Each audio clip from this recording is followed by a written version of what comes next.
Olá, meus amigos, estamos aqui mais uma vez para o nosso estudo em grupo. Espero que vocês estejam gostando, acompanhando esse nosso estudo. Eu pretendo fazer a maioria dos livros. Vamos ver até onde a gente consegue competência para fazer tudo. E eu conto com vocês para me ajudarem nesse entendimento. Tudo aquilo que eu não perceber, por favor, escrevam aí embaixo e vamos aprender juntos. Hoje, o capítulo 16. No posto de socorro. Deslumbrava-me a visão do castelo soberbo. Incapaz de exprimir a admiração que me dominava, acompanhei Aniceto em silêncio. Com grande surpresa, entretanto, verifiquei que a construção magnífica não se mantinha sem defesa. Cercavam-na pesados muros numa extensão que os meus olhos não conseguiam abranger. Nosso lar também tem muro. Acho que esse aqui devia ser muito maior para o André ficar espantado. Quem imaginasse uma tal constituição localizada nas zonas invisíveis dificilmente conceberia contrafortes daquela natureza.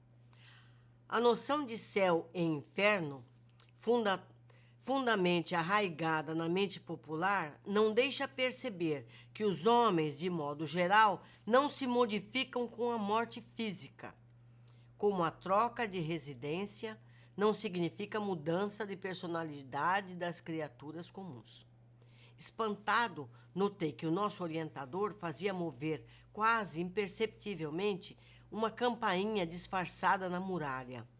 Creio que se Aniceto estivesse só, não precisaria desse expediente.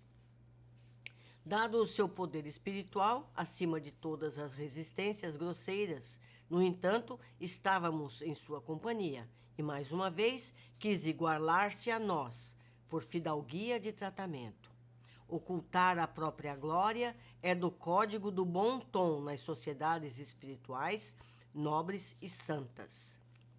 Atendendo-nos, 2 servidores abriram a porta extremamente pesada, que rondou nos gonzos como se daria em qualquer edificação mais antiga no plano terrestre. Salve, mensageiros do bem, disseram ambos, ao mesmo tempo, fixando o Aniceto em atitude reverente. Aniceto levantou a mão, que se fez luminosa nesse instante, e balbuciou algumas palavras de amor, retribuindo a saudação respeitosa. Entramos. Fiquei admirado. Pomares e jardins maravilhosos perdiam-se de vista. A sombra aí já não era tão intensa. Quer dizer, só porque mudou a vibração de um lugar para o outro, ali já dentro era mais leve do que do lado de fora. Sentíamos-nos banhados de suavidade crepuscular, graças aos grandes focos de luz radiante. O interior apresentava aspecto inesperados. Somente agora eu compreendia que a muralha ocultava a maioria das construções. Pavilhões de vulto alinhavam-se como se estivéssemos diante de prodigioso educandário. Turmas variadas de homens e mulheres dedicavam-se a serviços múltiplos. Ninguém parecia dar conta da nossa presença, tal o interesse com que o trabalho despertava em cada um. Acompanhávamos Aniceto através de numerosas fileiras de árvores senhoris, que se assemelhavam a carvalhos antiquíssimos. Observava, todavia, que nesse abençoado posto de socorro a natureza se fizera maternal. Havia agora mais luz no céu, e o vento era mais fagueiro, sussurrando brandamente no arvoredo, farto. O bondoso instrutor, notando a nossa admiração, esclareceu. Essa paz reflete o estado mental dos que vivem neste pouso de assistência fraterna. Acabamos de atravessar uma zona de grandes conflitos espirituais, que vocês ainda não podem perceber. Quer dizer, é pior do que eles dois viram. Eles não puderam perceber tudo o que tem lá fora. A natureza é mãe amorosa em toda parte, mas cada lugar mostra a influenciação dos filhos de Deus que o habitam. Sabedoria, gente. Vamos ver com cuidado essa informação. Vou repetir. A natureza é mãe amorosa em toda parte, mas cada lugar mostra a influenciação dos filhos de Deus que o habitam. Como é que é a nossa casa? Não é? A explicação não poderia ser mais clara. Atingindo o edifício central, construído à maneira de formoso castelo europeu dos tempos feudais, fomos defrontados com um casal extremamente simpático. Meu caro Aniceto, falou o cavalheiro, abraçando o nosso orientador. Meu caro Alfredo, minha nobre Ismália, respondeu Aniceto sorridente. Mas as saudações afetuosas apresentou-nos lisonjeio. O casal abraçou-nos, evidenciando cordialidade e atenção amiga. Nosso prezado Alfredo, continuou Aniceto, elucidando, é o dedicado administrador deste posto de socorro. Há muito tempo consagrou-se ao serviço de nossos irmãos ignorantes e desviados. Oh, não prossiga, revidou o apresentado como a fugir de referências elogiosas. Consagrei-me simplesmente ao dever. E como se quisesse modificar a conversação, prosseguiu atencioso. Mas que surpresa agradável. Há muitos dias que não temos visitas de nosso lar. Ainda bem que vieram hoje, quando Ismália veio igualmente ter comigo. Pois que, considerei intimamente, não seria aquela senhora de lindo semblante a esposa dele? Não viveriam ali juntos, como na terra? Antes, porém, que pudesse chegar a qualquer conclusão, Alfredo conduzia-nos ao interior doméstico.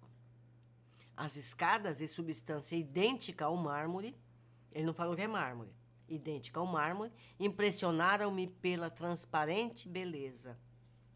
A varanda externa e nobre, onde colunatas se enfeitavam de era florida, muito diferente, porém, da que conhecemos na terra, penetramos em vasto salão, mobiliado ao gosto mais antigo. Os móveis, delicadamente esculturados, formavam um conjunto encantado.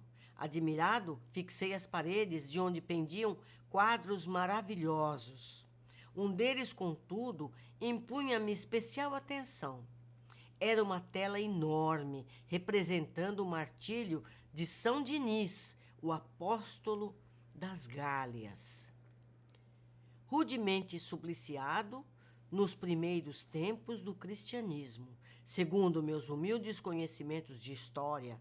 Intrigado, recordei que vira na terra um quadro absolutamente igual àquele.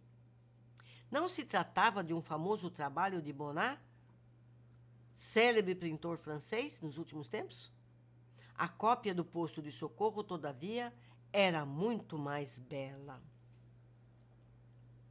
Eis o quadro. Eu não sei se vocês vão ser capazes de ver, mas não é difícil colocar na internet Martírio de São Dinis, que vocês vão encontrar esse quadro para uma apreciação mais completa. A lenda popular estava lindamente expressa, ele falou lenda, lindamente expressa nos mínimos detalhes. O glorioso apóstolo, seminu, com a cabeça decepada, tronco aureolado de intensa luz, fazia um esforço supremo por levantar o próprio crânio que lhe rolava aos pés, enquanto os assassinos o contemplavam, tomados de intenso horror. Do alto via-se descer um emissário divino, trazendo ao servo do Senhor a coroa e a palma da vitória. Vamos ver o quadro outra vez? Olha aqui, tá vendo? São Dinis, aqui, a cabeça, e os outros apavorados, e descendo daqui, a palma da vitória para São Dinis. Observando minha admiração, Alfredo falou sorrindo. Quantos nos visitam pela primeira vez estimam a contemplação desta cópia soberba? Assim, retruquei, o original, segundo estou informado, pode ser visto no Panteão de Paris. Engana-se, elucidou o gentil interlocutor. Nem todos os quadros, como nem todas as grandes composições artísticas, são originalmente da terra. É certo que devemos muitas criações sublimes à celebração humana, mas neste caso o assunto é mais transcendente. Temos aqui a história real dessa tela magnífica. Ela foi idealizada e executada por nobre artista cristão, numa cidade espiritual ligada à França. A gente tem tanta curiosidade sobre as cidades espirituais da Europa. Aqui está citando uma na França. Não temos grandes notícias, mas existe uma cidade espiritual na França que eu gostaria muito de saber.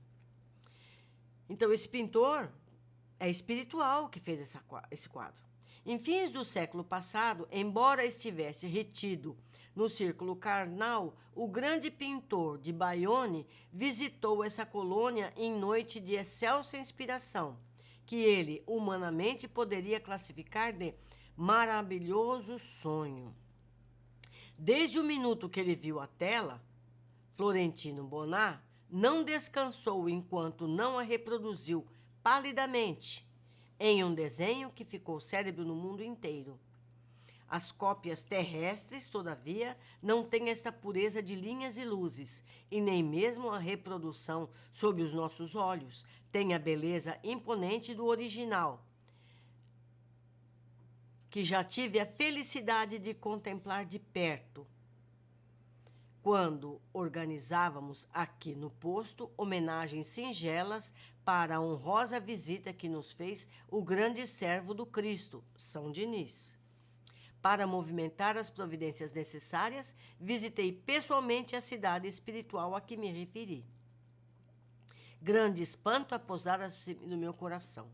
Vi agora explicada a tortura santa dos grandes artistas, divinamente inspirados na criação de obras imortais. Agora reconhecia que toda a arte elevada é sublime na terra, porque traduz visões gloriosas do homem na luz dos planos superiores. Interessante. Parecendo interessado em contemplar meus pensamentos, Alfredo considerou: o gênio construtivo expressa superioridade espiritual com livre trânsito entre as fontes sublimes da vida. Ninguém cria sem ver, ouvir ou sentir. E os artistas de superior mentalidade costumam ver, ouvir e sentir as realizações mais altas do caminho de Deus. Deve ser o que a gente chama de inspiração. Mas voltando ao seu afável, para Aniceto exclamou: no entanto, o momento não comporta divagações. Sentemos, devem estar cansados da peregrinação difícil. Necessitam refazer as energias e repousar algum tanto. Espero que vocês tenham gostado desse capítulo. Vamos ver as observações. Mais uma vez é relatado que as construções do plano espiritual têm sistemas de defesa, muitas vezes bem sofisticados. Esta descrita agora tem muros tão vastos que André não pôde mensurar. André comenta ainda que as pessoas não se modificam por estarem no outro lado da vida, continuam com os seus modos de pensar e agir, portanto, ainda são necessárias defesas como as que existem no plano material. Quer dizer, aqueles maus que desencarnam têm mais ideias em relação a todo o bem que há. Aniceto aciona uma campainha disfarçada na muralha. Já tínhamos visto algo assim na casa de Lísias, em nosso lar. Mas aqui André comenta que se Aniceto estivesse sozinho, possivelmente não precisaria tocar, pois seu nível espiritual o levaria para dentro, apesar da muralha. Foi aberto o portão imenso e pesado. Ao entrarem, André percebeu que a atmosfera no interior era diferente do exterior. Ali havia melhor luminosidade e avistou o imenso pomar. Concluímos que as frutas são alimentos comuns nesse nível espiritual. Lembramos que esse posto está próximo à terra material. Foi esclarecido que a paz que se percebe ali é resultado dos pensamentos harmônicos que o grupo que ali reside tem.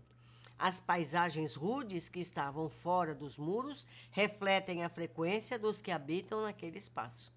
Concluímos que o mesmo se dá em todos os locais, materiais ou não. Nossos pensamentos modulam as frequências do lugar onde estivermos.